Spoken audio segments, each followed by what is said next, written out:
안녕하세요. 토요미스테리 디바메이입니다. 얼마 전에 기가 막힌 해외 토픽 사건 하나가 있었어.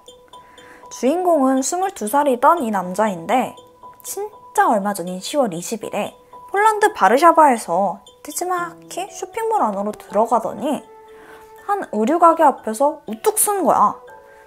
그때부터 꼼짝도 안 하고 몸이 굳은 듯 가만히 서 있더라고. 정확히 말하면 자기가 마네킹인 척 자리를 잡고 있던 거야. 근데 진짜 신기한 게 그 쇼핑몰 직원이나 다른 손님들도 이걸 아무도 눈치채지 못했대. 결국 폐점 시간까지 그렇게 버티다가 쇼핑몰 문 닫으면 불 끄고 사람들 다 나가겠지? 그때가 되더니 그 남자가 마네킹에서 탁 깨어나서 가게를 막 돌아다니면서 보석을 훔친 거야. 이게 근데 가능한가? 근데 더 황당한 게 있다? 이번이 처음이 아니었대.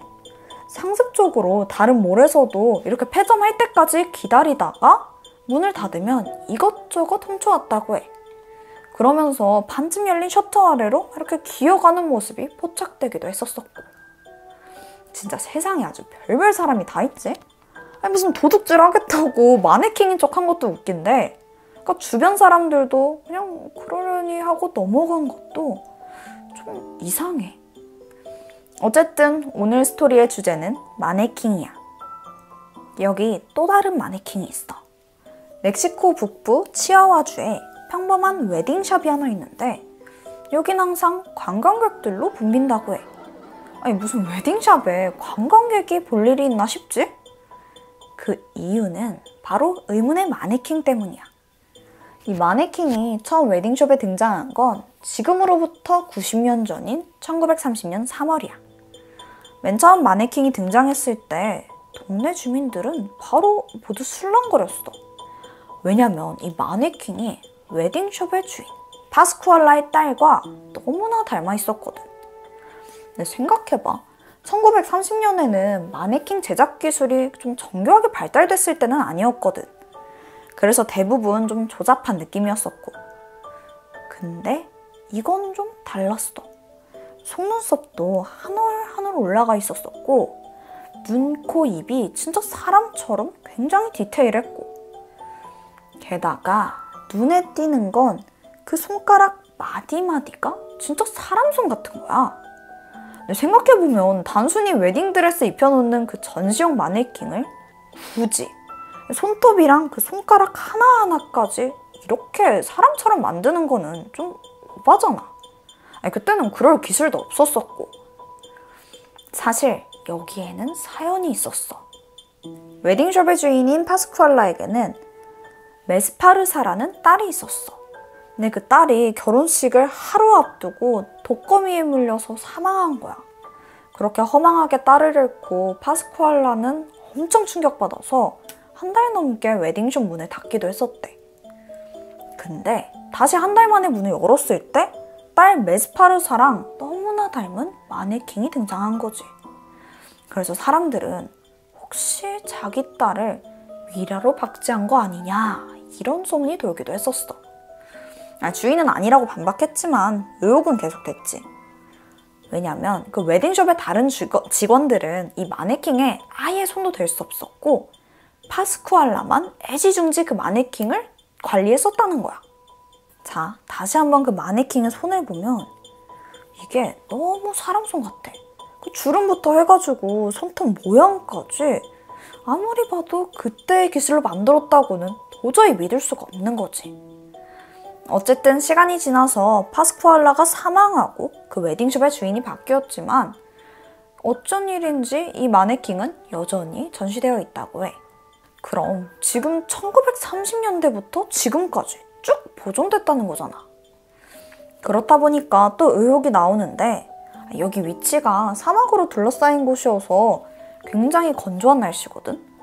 그래서 방부 처리만 잘 한다면 죽은 사람을 미라로 만들어서 저렇게 오래 유지되는 게 가능하다는 주장인 거야. 근데 정말로 그럴까?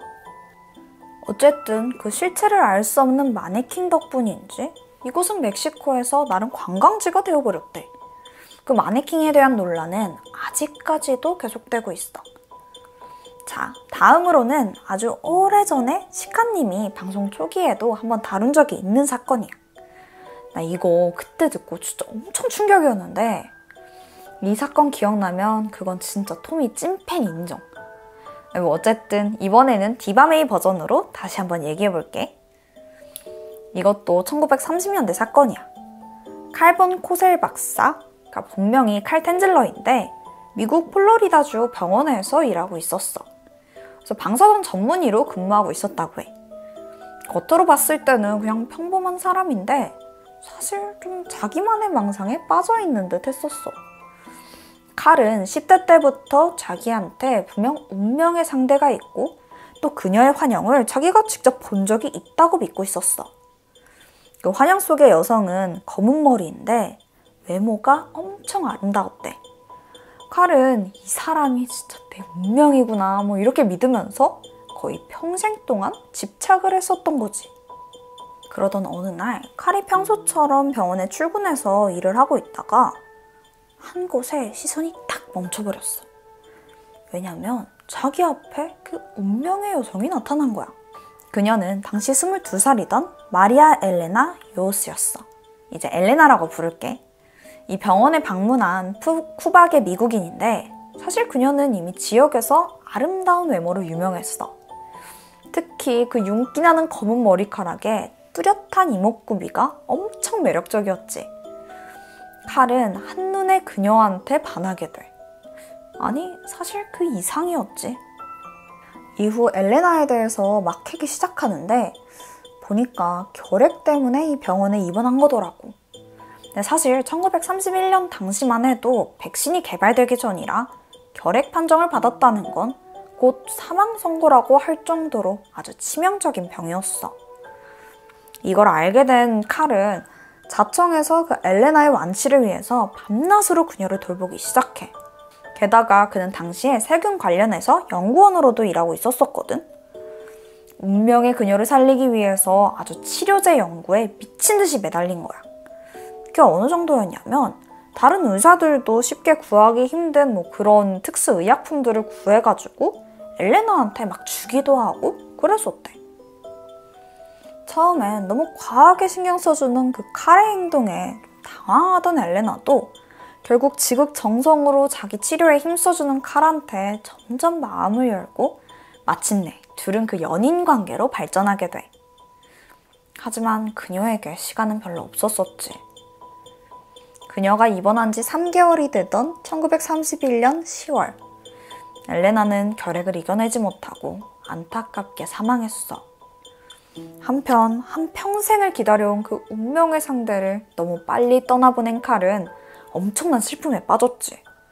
그러면서 자기가 마지막으로 그녀에게 해줄 수 있는 건 직접 그녀의 장례식을 열어주는 거라고 생각했고 거의 전 재산을 털어서 엘레나의 장례식과 묘지를 준비하게 돼. 덕분에 엘레나의 묘는 값비싼 석재로 만들어졌고 또 주변의 다른 무덤보다도 훨씬 화려하고 또 웅장했다고 해. 여기에 더해서 칼은 석고로 엘레나의 얼굴을 본떠서 일명 데스 마스크를 제작하기도 하더라고. 근데 이렇게 들으니까 좀 이상하지. 근데 그 당시에는 유족들이 죽은 사람의 생전 모습을 기억하려고 이렇게 제작하는 경우가 종종 있었다고 해. 보면 이집트 왕들도 무덤에서 이런 데스 마스크 유물들이 나오잖아. 그만큼 칼한테 그 엘레나는 굉장한 존재였다는 걸 의미하겠지. 유족들도 선뜻 칼의 제안을 받아들였었고. 그런데 죽은 엘레나를 향한 칼의 마음은 이게 끝이 아니었어.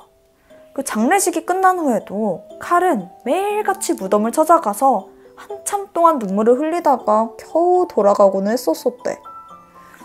물론 너무 사랑하는 사람을 갑작스럽게 잃게 되면 그 상실감과 또 그리움에 영원히 잠든 장소를 찾아가는 건 어떻게 보면 좀 자연스러운 일이야. 근데 칼은 정말 매일을 하루도 빠짐없이 엘레나의 묘에 찾아가더라고.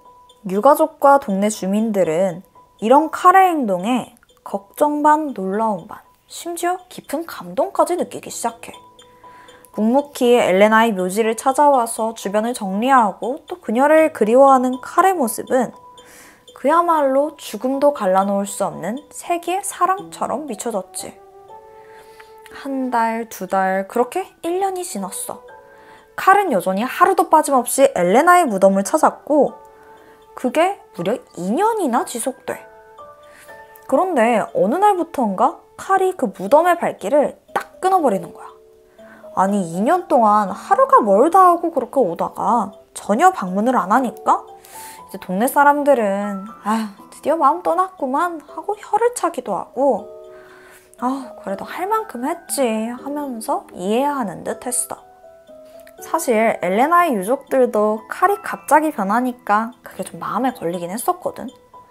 근데 벌써 2년이나 지났고 이제는 칼도 자기 인생을 살아야 된다고 생각해서 묵묵히 그를 응원해주기로 결심했어. 그런데 그 후 칼은 더 이해할 수 없는 행동을 보이더라고. 마음을 추스리고 다시 일상으로 돌아오나 싶었는데 아니 잘 다니던 그 병원도 그만두고 혼자 집에 틀어박혀서 완전 은둔 생활을 하는 거야. 또 그렇게 시간은 1년, 2년 하염없이 흘러갔지.